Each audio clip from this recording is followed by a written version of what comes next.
the Bespoke Parenting Hour with Julie Gunlock and Cam Edwards. Hey, Cam, how are you? I am good, Julie. How are you doing?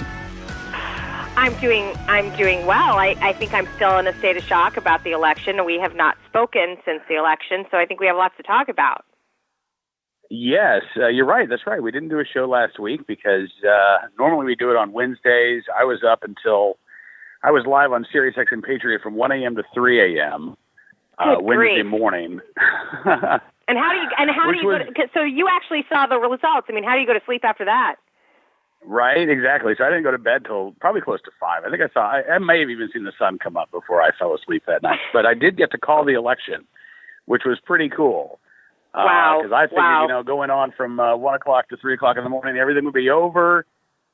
Yeah. No, we were still calling races at 1 o'clock in the morning. Yeah, so the world is a very different place than many people expected, or at least, now they think that the world and the country is a very different place than they lived in even a week ago, right? All of a sudden, the country is horrible now. It's just an awful place. And I will say, I've heard some awful things over the past week, Julie. Not necessarily from conservatives. As a matter of fact, as I was driving into work this morning, I don't want to get off on too much of a tangent, but I haven't had a chance to vent about this yet. I'm driving into work this morning. I'm listening to SiriusXM Insight channel, the Karen Hunter show, and one of her guests actually came right out and said, there's no such thing as a good cop. Yeah. No such thing as a good cop. And I'm thinking to myself, this is really where we are right now. That is really where we are. Thought leaders and voices who are saying, absolutely, if you see a police officer, it doesn't matter anything at all about them. You don't have to know anything other than they're a police officer, and therefore they're the enemy. What the hell? I know. It's so frightening. And there's also, of course, because of the election, we're starting to see this narrative, which is becoming more mainstream, which is there were no good Trump voters. Everyone is a racist. Yes. And it's really become quite tiresome in my view and boring, but it isn't boring. It's actually very troubling and scary because if this is the agreed upon narrative, I mean, if you think everyone is a racist and everyone is a bad person, then you have license to harm them. And so what's also simultaneously going on with this is all this discussion of these sort of, I don't know, these suggestions that people are going to be harmed, yet really what we're seeing is violent rioting in the street from anti-Trump forces and rioters and probably people paid by Soros to riot. And we're not really seeing anything from the supposed gangs of Trump voters. So what I find so disturbing about that is that when you say everyone's bad, everyone is a bad person, everyone is a racist who supported Trump, you really are giving license to violence, in my view. I think you're absolutely right. Look, we've seen just in the D.C. area, I'm sure you've seen the story of a 15-year-old kid in Maryland who got beat up because he was wearing a Trump hat. And you had students who decided that they were too upset to be in class, right? So they left school. Yeah. And they, blocked traffic, and they were protesting, I think, near a courthouse. And I think at least 4 students went and attacked this kid, I guess because they were so scared about what this one kid might do. It was just a preemptive strike in their mind, right? They just beat up this kid. I got back on Twitter last week. You'll be happy about that. So now I can plug I Bespoke saw Parenting you. Hour I couldn't on believe Twitter. it. I know. I just decided, whatever. My one-man war against Twitter and all of the awfulness on there, I wasn't winning. So I'm back on Twitter, and literally, Julie, every day since I've been back on Twitter, I've been called either a racist or a white supremacist. Oh my God! Every day. Unbelievable. Which, I haven't talked much about my personal story here on the show, but when I was 22, I got married to a woman who was 9 years older than I am, still married. She was a mom, 11-year-old daughter, 6-year-old son, biracial kids. She lived in Camden. I lived in Oklahoma City when we met. You want to back up a little bit? You want to back up a little bit and say that a little bit louder? Biracial kids. Okay, move on. Biracial kids. So 22-year-old kid from Oklahoma, or 22-year-old young man from Oklahoma marries a woman, becomes an instant dad. The trouble that I had, I remember telling my mom, Mom, I fell in love with this amazing woman. I'm getting married, and I said, a couple of things you need to know. She's 9 years older than I am. And I said, and she has 2 kids. And I said, and they're biracial. And my mom said, well, you can't go to the family reunions anymore. That was like her immediate reaction. You can't go to the family reunions anymore. And I said, okay, that's fine. I'm okay with that. And for 19 years, we've had 3 more kids. I have a blended family. And for 19 years, I have loved my kids equally. I have been the best dad that I could be to all 5 of my kids. And on the one hand, Julie, it's really it is easy to just sort of laugh it off, like, okay, yeah, I'm the white supremacist. You know nothing about me. But on the other hand, it is really disturbing and it's really depressing that the people who believe themselves to be so open-minded and tolerant are really truly exposing themselves to be, I would say, closed-minded bigots right now. Yep. They don't want, if you don't want to get to know somebody as an individual and you're going to judge them based on their Twitter avvy or based on their Twitter bio, on the color of their skin, you're a bigot. You're a bigot. Yeah. And we're seeing a lot of bigotry on the left right now. We are. We are. Oh my gosh. It's and I think what's so painful for me is that, I work with a lot of people on the left. I work in the sort of, I don't work in it, but I deal with a lot of more liberal people who write on ag issues or food issues and who I find agreement with on these issues. And it's been very painful to see some of the narrative coming from these people. They're so smug. They're such, I hate to use a first grade term here, but it's the nicest way I can put it. They're know-it-alls. They have absolutely no critical thinking skills. They cannot see outside of racist. So it's been really depressing. But I think if we're, this is the Bespoke Parenting Hour, and I want to pivot this a little bit to parenting and talk about how some of the stuff that I saw, and I know you've seen. So at least the stuff directed at adults has been extremely depressing. You're a racist. You're a bigot. You're a white supremacist, you're a white nationalist. We've seen all this kind of language directed at Trump supporters, again, ignoring all of the problems in the country, the significant problems in the country. But what I was shocked at is the reactions I've seen from parents who, I'm not kidding you, forgot they were parents. The morning after the election, they acted like petulant children, they acted like big babies, and they reacted in such a hostile way in front of their children, scaring their children, upsetting their children, freaking their children out, inviting their children to the family freak out. And so I wrote about this. I wrote a piece in Acculturated, and I know that you've read it and we've talked about it. What were some of the things that you saw? We can talk about my article a little bit further and the things I saw, but what were some of the things you saw? So it's really interesting because I didn't see any of that where I live. Really? Honestly. Oh, yes, but I mean online or on your Facebook feed or something like that. Yeah, online, yeah. Okay, so this was the week that we decided, everybody, I won't say everybody who writes because you didn't do this, but how many writers use the cheap device of, I'm going to write an open letter this week? I got so tired of reading open letters this week. An open letter to my children, an open letter to my wife, an open letter to my dog, an open letter to the Schwan's delivery guy. That just annoyed the hell out of me. So online, yes, you've seen me freaking out, and I don't know what to tell my children, or I have to tell my children that we live in a racist society, in a horrible place. So where I live is actually more diverse than where I lived in the D.C. suburbs. It just is. And that is culturally, racially. And so I've asked my kids, have you had any trouble? Has there been any issue? My 16-year-old son did like the teenage eye roll when I asked him. I was like, has everything been okay at school? And he said, Dad, yes. And I was like, really? Like nothing? No. So it's not everywhere. That's the thing. I think, again, kids, this isn't controversial. Kids learn from their parents, right?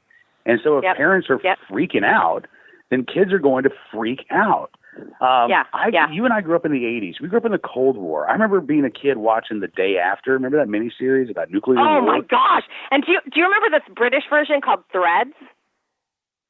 I never saw that. Oh, my gosh. Threads was much more brutal. My hilarious parents thought that Threads would be better. I don't know why. But the British version was much more horrible, so they banned me from watching The Day After, but I watched Threads, and they showed like a charred baby in a woman's arms. My poor mother, she like threw herself in front of the television. She was so horrified. So anyway, sorry for that little diversion there. I'm going to go back and look at that. But, there was a period of time, like around 83, 84, where you had The Day After, you had Red Dawn came out about the Russian invasion. There was a cheesy horror movie that I saw when I was like 10 called DEFCON 1. It's about these astronauts who were up in space when the nuclear war erupted and they had to come back. And, that was the era of Mad Max. I mean, if you were a kid growing up in the 1980s, you were reasonably certain that the future was going to be the apocalypse. Right? And a mushroom cloud. And honestly, you hoped you were immediately incinerated and didn't have to live through the nuclear winter. Yeah. I remember as a kid, seriously, you say that. I remember as a kid plotting out, like, how far did I live from Tinker Air Force Base? Because Tinker Air Force Base was going to be a first strike, right? And so I'm like, okay, so what does that mean? I remember these things. And yet I don't recall my parents ever freaking out about the state of the world growing up. They were there to reassure me. They were there to talk my little 10-year-old self off the ledge. Yeah. Now we've got the opposite. Now we've got these parents who are encouraging their kids to freak out. And I don't think it ends well. Yeah, I of course Googled Threads on as we're doing the podcast. There's a 5-minute scene on it on YouTube, and then it's listed on IMDb, and then of course this is only on Google. I'm not clicking on it. It's called the survivalistboards.com. So no, not clicking on it, but they have an article about the little known nuke war movie. So yes, it is there. You can check it out. It's okay. Yeah, and for anybody listening, it's a good one. But I agree with you. I again in my piece in Acculturated, I said, let's put this in perspective, right? Let's put this whole, issue in perspective, and how we should talk to our kids, right? And so I mentioned a number of things that the United States has gone through. And before I talk about this list of things, I also want to say that part of my reaction was, I woke up the morning after the election, after almost no sleep. You say that you were up all night. I went to sleep around 12:30 and woke up at 2:30 and then basically didn't sleep again. So I didn't get much sleep either. And so I said this in my Acculturated piece, I said I vowed not to go on Facebook, and then I promptly logged on because I couldn't help myself, right? And sure enough, I was astonished at the reactions from people. And one thing that bothered me was some of the things that I saw were things like some moms saying they wept in their daughter's arms. Another mom said that she broke the news to her kids, who immediately started crying. I mean, you can only imagine how she broke that news. Another mom said that, she sort of confirmed her daughter's fear of Donald Trump by saying, that she should be afraid because she has brown skin. I mean, these are the kinds of things that I was seeing, and I really was shocked. And so, I gave some advice in this column where I said,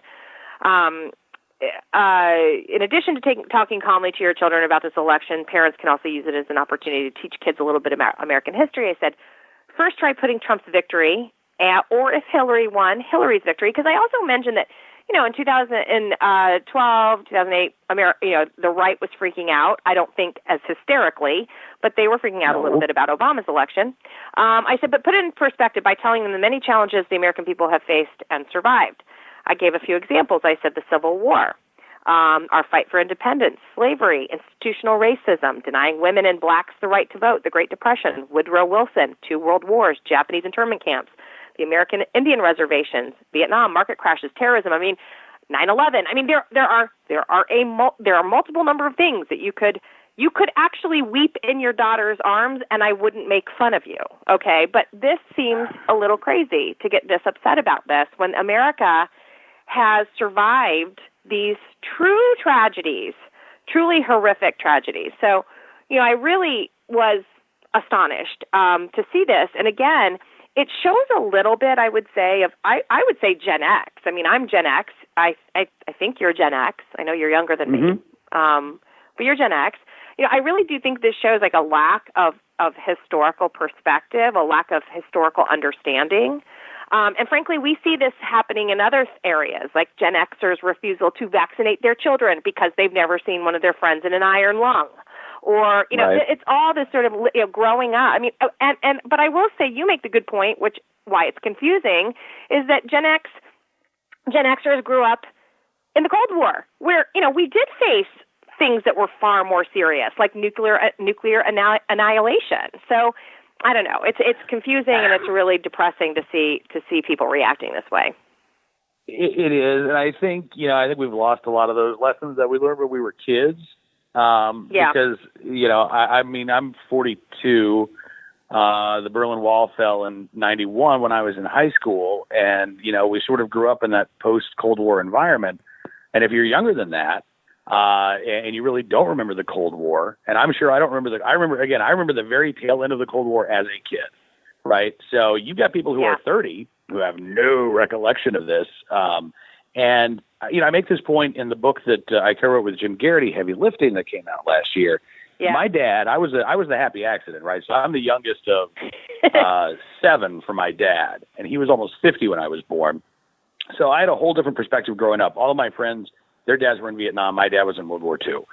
Their grandfathers were in World War II. My grandfather was in World War I. It was, I had a different perspective from my parents giving me that different perspective. And I realized that I think every generation since the greatest generation, the generation that actually fought in World War II, we have become a more snowflake-friendly society. I think it started with the baby boomers. I think it continued with Generation X. I think it has continued even further with millennials. I think we're really on like 3 generations now, where it was not mandatory that your life was going to suck at some point, right? Right. Even for the boomers, you had the draft in Vietnam, but we had people who, deferred their draft, like Bill Clinton. They left the country. And especially since the draft ended in the early 1970s, look, citizenship, defending your country, putting your life on the line for your beliefs, that really has been optional in this society. And look, we've benefited from this. I mean, life's been really good, but we're also really soft. We're really weak. Yeah. We haven't really dealt with a lot of adversity outside of events like 9/11. Maybe, economically, the Great Recession. But I still think that we are just a society that is more snowflake friendly than we were a couple of generations ago. And I think that's kind of biting us on the rear end. But one of the things, I got to tell you, Julie, one of the things that I've been... Yeah, go ahead. No, go ahead. No, well, I want to just add, I just want to talk about that particular thing at a snowflake society. I want to talk a little bit about my particular school district. My kids go to the public school. And I was really astonished to see recently that my school had, after the election, the school board put out a message to the entire city saying, our school is still committed to diversity and inclusiveness. And I was like, so I wrote the school board, 2 school board members that I know to object to what they had to say here, because in my mind, like, so what I'd like to know what statement you were planning to put out if Hillary won, like, we're going to respect religious liberty in the Second Amendment. Like, I mean, what were you going to say, right? Like, or were you going to say nothing because this is the candidate? I mean, look, there's no doubt that I live in a I think the statement city. was going to read, girls rule, boys drool. Yeah, I think that was going to be the case. That's exactly right. But it was really irritating for me. And also, like, please spare me, school board, trying to be relevant on a national level. Like, what are you doing? I mean, this wasn't the city council This was the school board. And of course, what they are suggesting is that there's going to be these waves of, violence, and we're going to, start segregating the schools again? I mean, it's just so absurd. And again, this sort of virtue signaling from the school board and this need to, elevate themselves to the national, like anyone cares what the school board has to say about the national election. I mean, that tells you something about living right outside of D.C., right? The desperation of local officials to look important. So it was really, I was pretty irritated. And again, I think this contributes to the snowflake culture, that they are suggesting that this is such a big deal that they need to make a statement to the parents, so that parents can tell their kids, you're safe. This is a safe space. Your school is safe. Everyone appreciates diversity. I mean, just spare me. But again, this is why we have this culture. This is why we are raising a generation of kids who are snowflakes, is because their parents are being told, we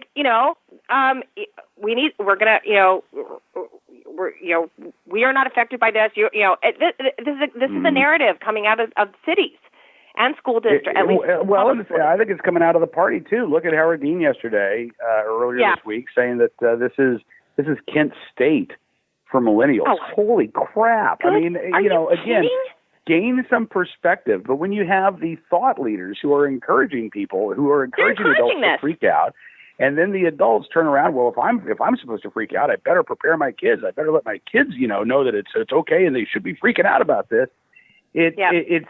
It's almost I think Ace of Spades had a really insightful blog post earlier this week where he talked about mass panics. And I think that is what you're seeing on the left. You are seeing groupthink. You are seeing crowdthink. You are seeing a mass panic. And I don't know how long it lasts. I hope that it doesn't last long. I hope that at some point soon, deep breaths are taken, and the left settles down and really starts to think about things, because we're going to spiral out of control here if it keeps up like this.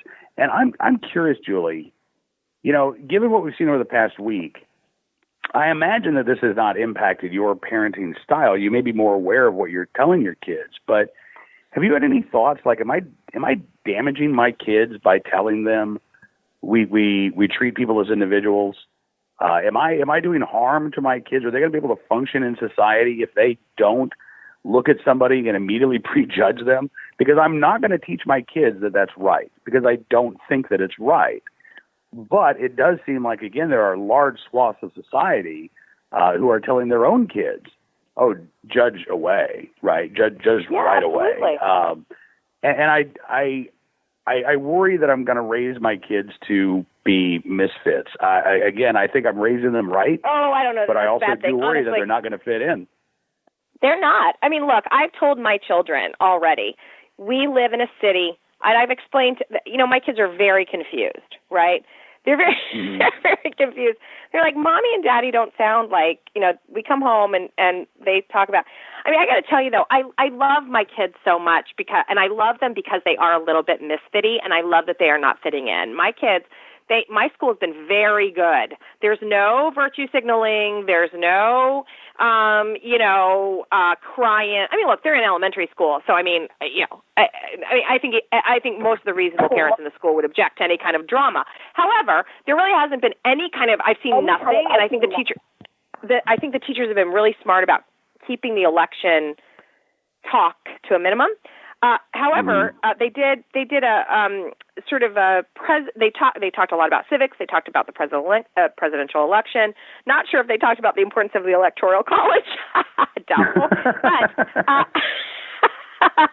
But my first grader's teacher came up to me after class, and she thought it was hilarious that she said that she asked every student in first grade to stand up and say, what would you do if you were president? And most of the kids, these are first graders, okay, they're little kids, they're 6-year-olds, okay, so most of them said, longer recess and more lunch and cupcakes and stuff like that. Willie stood up. She said it was the only actual policy comment. He stood up and he goes, the first thing I would do is lower taxes. Okay, so she of course chuckled. She of course chuckled. the kids all seemed baffled and like kind of annoyed.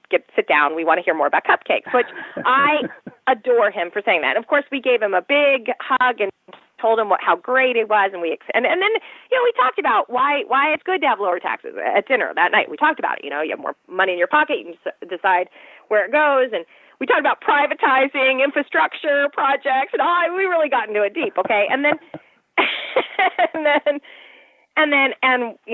property taxes paying for education, you get in public schools not being good, we need to give educational choice. I mean, Mommy rarely went on for a long time, okay? So we gave him a sort of talking to him. They showed the slightest bit of interest, right? Oh, okay, let me overrule. Yeah, exactly. I do the same thing. Right. So my little Willie will be sure to bore his fellow students next year as well. Anyway, then my middle son, they did they didn't do an exercise like that, but his teacher, and I think they just talked about, elections and the election process, but his teacher in a conference that week told me that she overheard Henry, my middle son, talking about how Ronald Reagan was the best president. And then the funniest part was he said, I mean, George Washington and Lincoln, they were great and all, they were good, but Ronald Reagan really was the best. So now, look, I mean, I don't know. Yeah, and she said everybody was kind of arguing. Everybody had their favorites, but I love that was his. But I will tell you, there's been some confusion. They've heard their fellow students say some pretty tough stuff. We have a rule in our house: we are never to say anything mean about the other candidate. We can only say nice things about ours. Which, I mean, I think you and I know. I was not a huge rah-rah supporter of Trump, so we tried to just talk about policies instead of candidates. But my children came home confused about certain policies, immigration and other things. And so we explained those things to them in a very sober, very calm manner. For instance, on immigration, Henry came home saying, all these people are going to have to leave. He's going to deport people. He didn't say deport. He said all these kids are, and he actually mentioned some kids in his school. And I was like, oh goodness. So we then had to explain, no, he wants to deport people who come into the country illegally and then have committed crimes. And so I said, Henry, if someone comes into the country illegally, that's not why he's deporting them. It's because then they murdered someone or hurt someone or stole something. And so he really seemed to understand it. So it's a very tough conversation to have. It's very nuanced. It's tough for kids to understand this stuff. But I am raising children who will not fit into this community politically. They won't. I live in a blue city in a blue region. And I'm proud of that. What I'm trying to help them with is use words, debate skills, understanding policy in a deep way. This is what's going to arm them, because they are going to. You might want to teach them some self-defense too. That's right. They're in Taekwondo. Oh, there you go. Okay. Good. So yeah, That's sorry for that long answer, but I'm proud of. I will say I'm proud of raising them with a belief system that I believe in an area that isn't so comfortable or welcoming to it. Well, and good for you for doing that and not acquiescing and look, I remember both my parents were liberals. My dad this year, he's 90. Voted for Donald Trump, first Republican that he voted for, since at least Eisenhower, and Eisenhower may not have gotten my dad's vote. I mean, he's been a lifelong Democrat, right? But both of my parents raised me to be an independent thinker. They raised me to think for myself, and it wasn't as important that I agreed with them as much as it was I could explain my position, right? Yeah. And that's I really took that lesson to heart because I loved growing up. I could think what I thought and I could learn, but that was the most important thing, was just learning. And I felt like my parents were very supportive of me, even though I certainly did not hold their political views. And so I try to raise my kids the very same way. I think that's the most important thing, is that, you teach your kids to think critically. You teach your kids to show the math when it comes to the beliefs that they hold and the positions that they hold. Tell me why. Why do you feel this way? And because I feel that way is not a good answer. I want my kids to be able to to reason and argue, even if I don't always agree with them. Well, this is the thing, too, is that I want to raise my kids so that, look, I have no doubt. I have 3 boys. I have no doubt they are not going to parrot me on every issue. There is going to come a point where they disagree with me on something.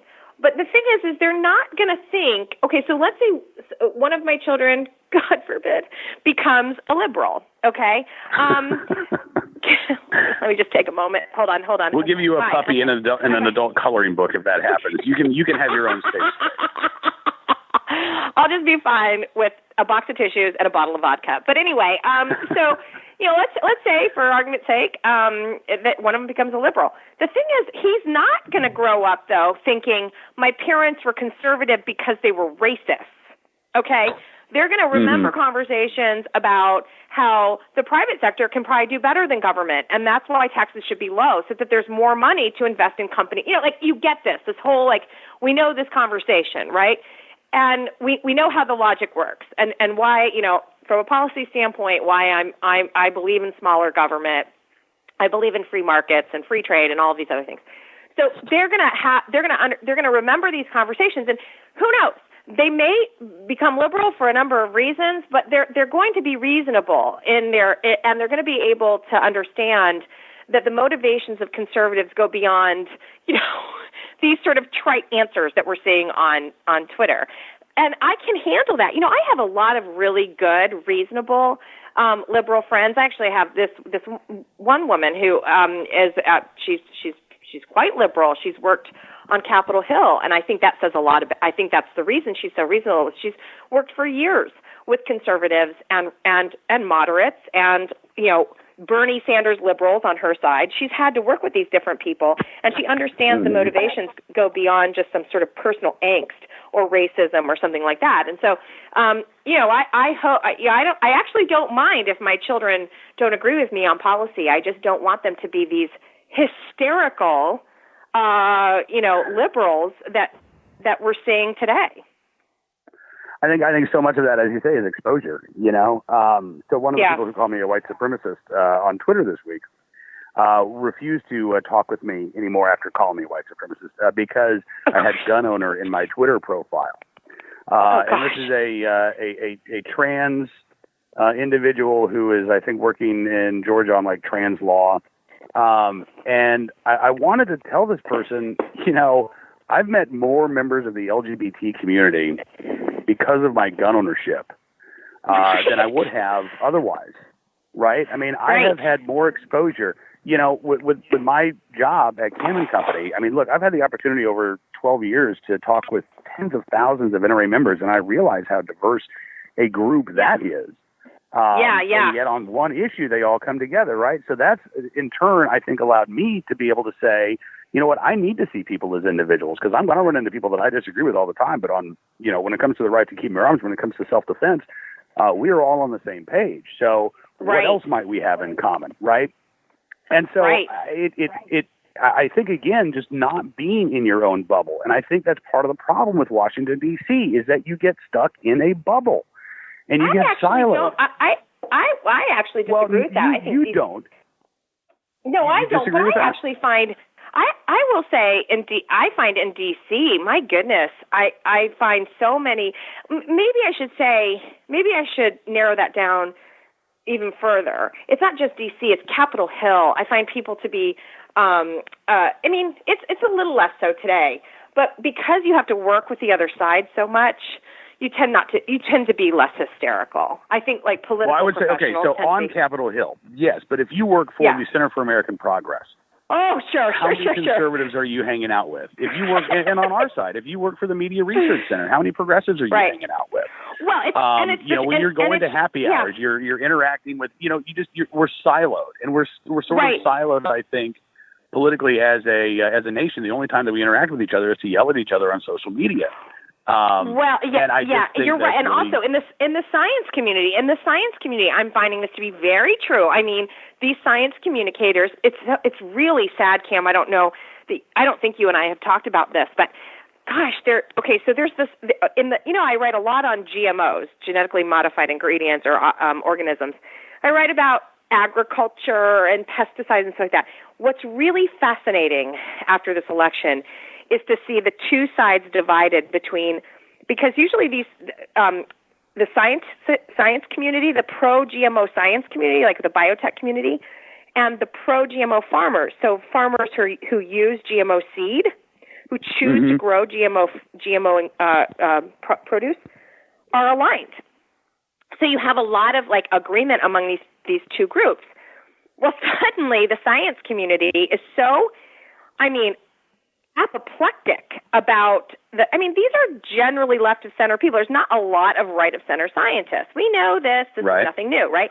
Well, farmers, a lot of them, not all of them, but a lot of them are right of center. No, indeed, not all of them, but a lot of them tend to be a little bit more right of center. And a lot of them, even if they are not identified as Republicans, may have, in this election, we know that people voted for Trump. He kind of got that sort of Reagan, Rust Belt, working class person. So a lot of farmers who may not be Republicans voted for Trump, okay? So suddenly there is this rift. There is a lot of insults being hurled by scientists to the farming community. It's really it's been an awful thing this is a family program, but I don't want to say it's been a blank show, but it has been on Twitter to watch the smug scientific community hurling, not all of them, some were very civil and polite. Oh my gosh. And it is just this smug scientific community saying how awful it is that farmers supported Trump, and we're seeing their true colors. So this also occurs within the scientific community, which again is not they are very pro diversity and inclusiveness, but only for certain thought processes. Oh, totally. And look, you want to talk about the war on rural America. I have not seen this in the scientific community. You'll have to point me to a couple of Twitter feeds that I should be following. But there was Patrick Thornton had a piece. I think it was at The Hill. I'm a coastal elitist from the Midwest, and his premise was that it's rural America living in the bubble, not people in Washington D.C. He grew up in a county in Ohio that was 97% white, and his high school had more teachers who were sex offenders than students who were minorities. And this guy, he spent like 800 words just trashing where he grew up and extrapolating where he grew up, for the entirety of rural America. And I tried to engage this guy and say, listen, that's not the experience that I've had over the past 3 years living in Central Virginia. Things are much more diverse. And I was told I was lying. I was lying about that. Right. And this is the thing. I love where I live, and it is more diverse than the D.C. suburbs. I don't know if I told you about this. We have Amish families moving into the area. So literally in the span of, 20 miles, I can go visit an Amish farm. I can go visit a hippie commune that's been around since the 1970s. I can go visit, lesbian organic farmers. I can go visit families that have been on the land since the early 1800s. I can visit black people. I can visit white people. I can visit Hispanic people. This is a pretty good microcosm of America. And by the way, we all get along. We aren't rioting. We aren't fighting. We aren't at each other's throats because we're a small enough community. Well, not only do we have things to do, and there is a live and let live mentality. A lot of people who didn't grow up in rural America moved here so that they wouldn't get bugged by other people. They don't want to bug anybody, and they don't want to be bugged, right? But we also live in an honest to God community. The football stands are packed on Friday night, even though our football team sucks this year. The basketball gym is going to be packed once basketball season starts. Actually, the reason why our football team sucks this year is because our longtime football coach died of cancer last summer, and there was a huge outpouring for the family. And you saw the community come together. We know each other, so it's really hard to say, well, that guy's a racist. Now, look, the jackasses and the racists that are out there, because we do have racism in society.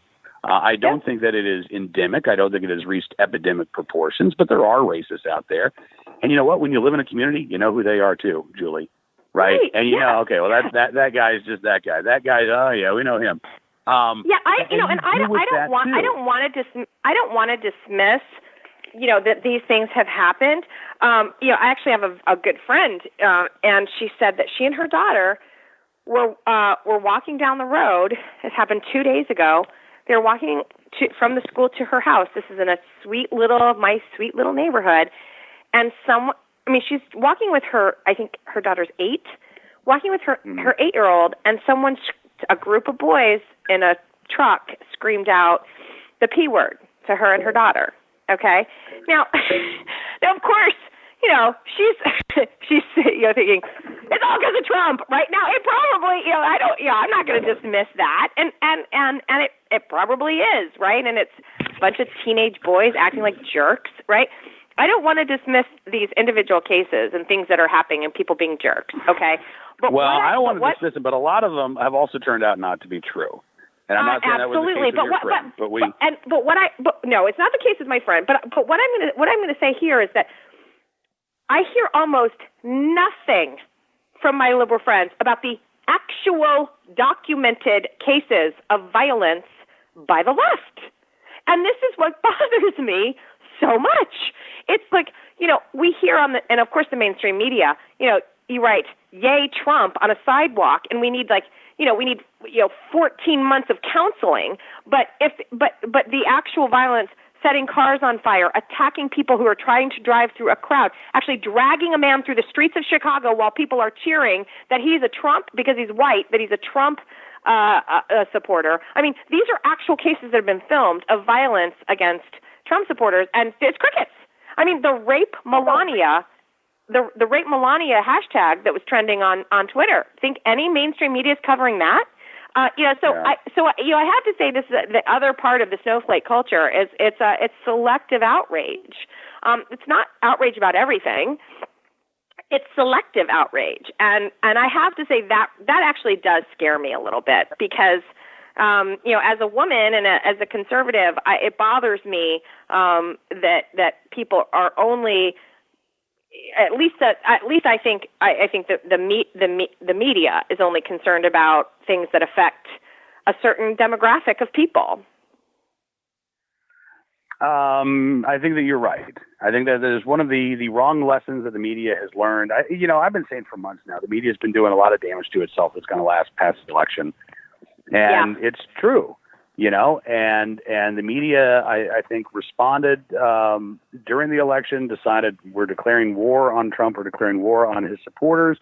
And, rather than have any sort of reflection about, whoa, maybe that was wrong, they've just sort of doubled down since the election. Yeah. Turmoil, and everything is going to be a crisis, right, within the Trump administration. Turmoil in the transition team, and oh my gosh, we went out to for steak and we couldn't go, and it was awful, and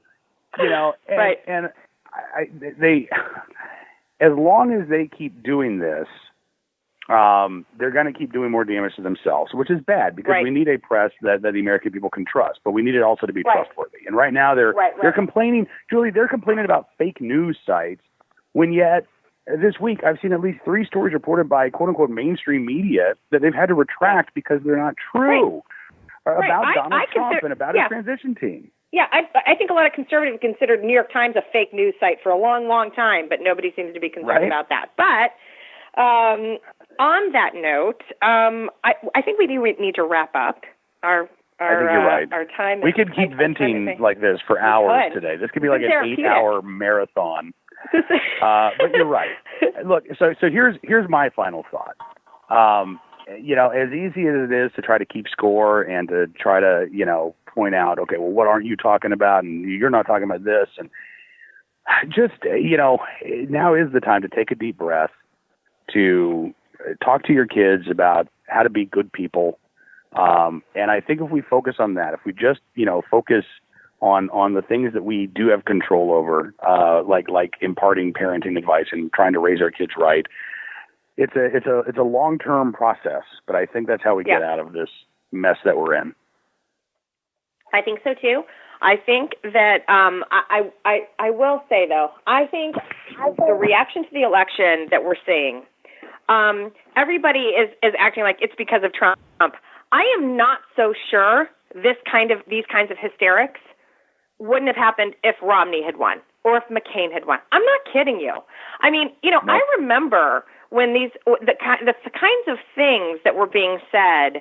I mean, I remember an Oprah show where Cameron Diaz said, if Bush is elected to a second term, rape will be legalized. I mean, this is the kind of mumbo-jumbo that you hear from the left. And so, you know, I don't want to conclude on a negative note, but I'm gonna. But I don't think I don't think that what we're seeing here is reserved for Trump. I think that any conservative, any Republican, even, my goodness, I mean, Mitt Romney and McCain were not exactly Reaganite figures. And if any Republican who's going to be elected from now on, we are going to face this, and it's going to take generations, and it's going to take brave liberals, brave Democrats to demand it be dialed back. And unfortunately, we have Howard Dean, and we have Hillary Clinton, who, by the way, she spoke like yesterday in an event, and she looked like she looks horrible. She looks like she hasn't slept in weeks. And I'm not like bashing her for her looks, but I mean, you know, she's sort of like playing up this whole like, oh, it's so awful, it's so awful, it's so awful. I mean, she should have gone up there and told people to get it together, right? We're not hearing that. We're not hearing demands from the president that people calm down. So I think that, like, I really do think this is scary. It's a scary time. I think that that our democracy is not as healthy as it was, and it's because of these crybabies. So, look, it starts with parents.